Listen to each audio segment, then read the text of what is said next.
4ನೇ ತರಗತಿಯ ಶಾಲಾ ಮಕ್ಕಳ ಪಾಠ 5 ಅಜ್ಜಿಯ ತೋಟದಲ್ಲಿ ಒಂದು ದಿನ. ಮಲೆನಾಡ ತಪ್ಪಲಿನಲ್ಲಿರುವ ಒಂದು ಊರು ಕಣಬೂರು. ಅಲ್ಲೊಂದು ಹಿರಿಯ ಪ್ರಾಥಮಿಕ ಶಾಲೆ. ಆ ಶಾಲೆಯ ಮಕ್ಕಳು ಕಿಶೋರನ ಅಜ್ಜಿಯ ತೋಟಕ್ಕೆ ಗುರುಗಳೊಂದಿಗೆ ಹೊರ ಸಂಚಾರ ಹೊರಟರು. ಕಿಶೋರನ ಅಜ್ಜಿಯ ಮನೆ ಬೆಟ್ಟದ ತಪ್ಪಲಿನಲ್ಲಿದೆ. ಮನೆಯ ಹಿಂದಿನ ಗುಡ್ಡದಲ್ಲಿ ಗೇರು ಮರಗಳಿವೆ. ಅಡಿಕೆ ತೋಟ ದಾಟಿ ಮುಂದೆ ಹೋದರೆ ಭತ್ತದ ಗದ್ದೆಗಳಿವೆ. ಮಕ್ಕಳೆಲ್ಲರೂ ಗದ್ದೆಯ ಹತ್ತಿರ ಬಂದು ತಲುಪಿದರು. ಇದು ಯಾವ ಬೆಲೆ ಎಂದು ಪೀಟರ್ ಪ್ರಶ್ನಿಸಿದ. ಇದು ಭತ್ತದ ಬೆಲೆ ಎಂದರು ಗುರುಗಳು. ಓ, ಇದೇನಾ ಭತ್ತದ ಪೈರು? ತೆನೆಗಳನ್ನು ಕೈಯಿಂದ ಮುಟ್ಟಿ ಪ್ರಶ್ನಿಸಿದ ಪೀಟರ್. ಒಂದು ಭತ್ತದ ತೆನೆಯನ್ನು ಕಿತ್ತುಕೊಟ್ಟು ತಗೋ, ಇದನ್ನು ಬಿಡಿಸಿ ನೋಡು ಎಂದರು ಗುರುಗಳು. ಶೀಲಾ ತಾನು ಒಂದು ತೆನೆ ಕೀಳಲು ಬಾಗಿದಾಗ ಒಂದು ಕಪ್ಪೆ ಚಂಗನೆ ಕುಪ್ಪಳಿಸಿತು. ಸರಸರ ಒಂದು ಹಾವು ಹತ್ತಿರದಲ್ಲೇ ಸರಿದು ಹೋಯಿತು. ಮಕ್ಕಳು ಭಯದಿಂದ ಹಿಂದೆ ನೆಗೆದರು. ಹೆದರಬೇಡಿ, ಹಾವು ನಮಗೆ ಏನೂ ಮಾಡುವುದಿಲ್ಲ. ಹಾವು, ಕಪ್ಪೆ, ಕೀಟ, ಹಕ್ಕಿ, ಮೊಲ, ಹಂದಿ, ಮುಂಗುಸಿ ಮುಂತಾದ ಪ್ರಾಣಿಗಳು ಸಾಮಾನ್ಯವಾಗಿ ತೋಟದ ಸುತ್ತಮುತ್ತ ಇರುತ್ತವೆ ಎಂದರು ಗುರುಗಳು. ಮಕ್ಕಳು ಮಾತನಾಡುತ್ತಾ ಗದ್ದೆಯ ಬದುವಿನಲ್ಲಿ ನಡೆದು ತೋಡು ದಾಟಿ ಅಡಿಕೆ ತೋಟಕ್ಕೆ ಬಂದರು. ತೋಟದ ನಡುವೆ ಬಿದ್ದಿದ್ದ ಒಂದು ಹಣ್ಣನ್ನು ಹೆಕ್ಕಿದ ಮೇರಿ, ಓ, ಇಲ್ಲಿ ನೋಡಿ, ಸೌತೆಕಾಯಿ ಎಂದಳು. ಅಲ್ಲಲ್ಲ, ಅದು ಹೀರೆಕಾಯಿ ಎಂದನು ರಫೀಕ್. ಎರಡೂ ಅಲ್ಲ, ಅದು ಕೋಕೋ ಹಣ್ಣು. ಇದನ್ನು ಚಾಕೊಲೇಟ್ ತಯಾರಿಸಲು ಬಳಸುತ್ತಾರೆ. ಯಾವುದೋ ಪ್ರಾಣಿ ಅದನ್ನು ಕಿತ್ತು ಹಾಕಿದೆ. ಬಹುಶಃ ಅಲ್ಲಿಲೇ ಇರಬೇಕು ಎಂದರು ಗುರುಗಳು. ಅಷ್ಟರಲ್ಲಿ ಅಜ್ಜಿ ತೋಟದಲ್ಲಿ ಏನೋ ಮಾಡುತ್ತಿರುವುದನ್ನು ಕಂಡ ಮಕ್ಕಳು ಅಲ್ಲಿಗೆ ಓಡಿದರು. ನಿಧಾನವಾಗಿ ಬನ್ನಿ, ಮುಳ್ಳುಗಳು ಇರಬಹುದು ಎಂದು ಎಚ್ಚರಿಸಿದರು ಅಜ್ಜಿ. ಇದೇನು ಇಷ್ಟೊಂದು ಗುಂಡಿ ತೋಡಿದ್ದೀರಿ ಎಂದು ಮಹೇಶ ಪ್ರಶ್ನಿಸಿದನು. ನೀವೆಲ್ಲ ನಿಮ್ಮ ಕೈಯಾರೆ ಒಂದೊಂದು ಹಣ್ಣಿನ ಗಿಡ ಇದರಲ್ಲಿ ನೆಡಬೇಕು ಎಂದು ಅಜ್ಜಿ ಉತ್ತರಿಸಿದಳು.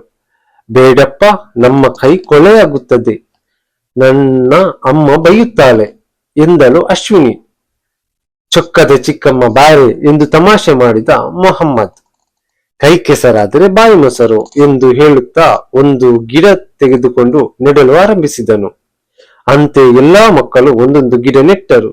ಕೈ ತೆಳೆದು ಅಜ್ಜಿ ಕೊಟ್ಟ ಹಣ್ಣನ್ನು ತಿಂದು ತೋಟದಲ್ಲೆಲ್ಲ ಸುತ್ತಾಡಿದರು. ತೋಟದಲ್ಲಿದ್ದ ಬಾಳೆ, ಅಡಿಕೆ, ತೆಂಗು, ಕಾಳುಮೆಣಸು, ಕಾಫಿ, ಏಲಕ್ಕಿ ಮೊದಲಾದ ಗಿಡಗಳನ್ನು ನೋಡಿದರು. ಅಜ್ಜಿ ಹಾವಿನ ಮರಿ, ಅಜ್ಜಿ ಹಾವಿನ ಮರಿ ಎಂದು ಕಿರಿಚಿದಳು ಶೀಲಾ. ಅದು ಹಾವಲ್ಲ, ಎರೆಹುಳು. ಇದನ್ನು ರೈತನ ಮಿತ್ರ ಎಂದು ಕರೆಯುತ್ತಾರೆ. ಇದರ ಸಹಾಯದಿಂದ ಎರೆ ಗೊಬ್ಬರ ತಯಾರಿಸುತ್ತದೆ ಎಂದರು ಗುರುಗಳು. ನಾನು ರಾಸಾಯನಿಕ ಗೊಬ್ಬರ ಬಳಸುವುದಿಲ್ಲ.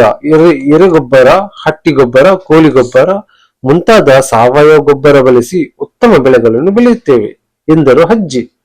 ಎಲ್ಲವನ್ನು ಗಮನಿಸುತ್ತಿದ್ದ ಶರಣಪ್ಪ, ಸರ್, ನಮ್ಮ ಊರು ಬಳ್ಳಾರಿ. ಅಲ್ಲಿ ಜೋಳ, ಮೆಣಸು, ಶೇಂಗಾ ಮತ್ತು ತೊಗರಿ ಬೆಳೆಯುತ್ತಾರೆ ಎಂದನು.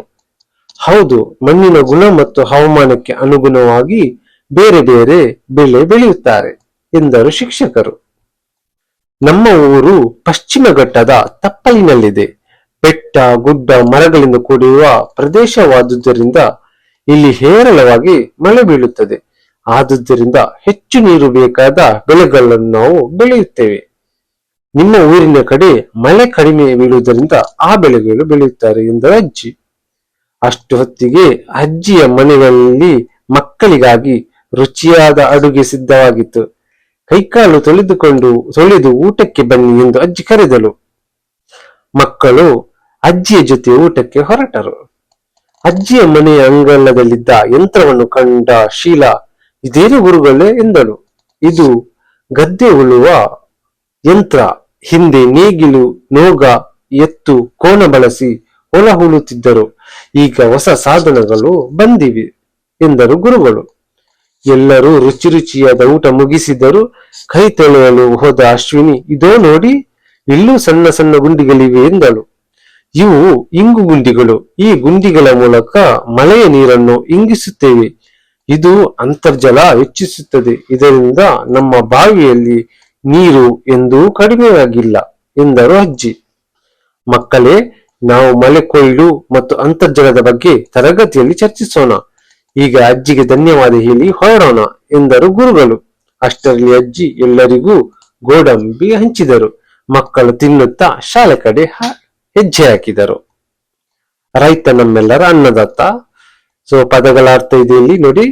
ಟಿಪ್ಪಣಿ, ಅಭ್ಯಾಸಗಳು ಇದೆ. ಮಕ್ಕಳು ಇಲ್ಲಿ ಹೊರ ಸಂಚಾರ ಈ ತರ 2-3 ವಾಕ್ಯದಲ್ಲಿ ಉತ್ತರ ಬರೆಯಿರಿ ಕೂಡ ಇದೆ ಪ್ರಶ್ನೆ. ಸೊ ನೋಡಿ ಇಲ್ಲಿದೆ, ಹೊಂದಿಸಿ ಬರೆಯಿರಿ, ವಾಕ್ಯಗಳು ಬಿಟ್ಟಿರುವ ಸರಿಯಾದ ಪದ ತುಂಬಿರಿ ಮತ್ತು ಕೊಟ್ಟಿರೋ ಪದಗಳಿಗೆ ಸ್ವಂತ ವಾಕ್ಯ